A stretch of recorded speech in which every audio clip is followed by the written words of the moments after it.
How to create table of figures in Word. Hello everyone, this is Sabrina here to help you today.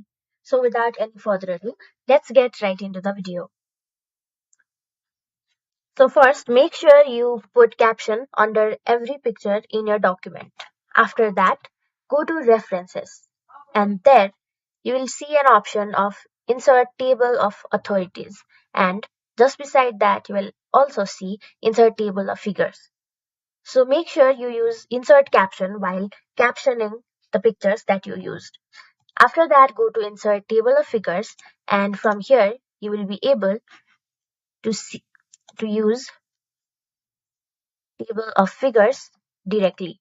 You can also customize it the way you want, like this. Simply select OK and it will be pasted.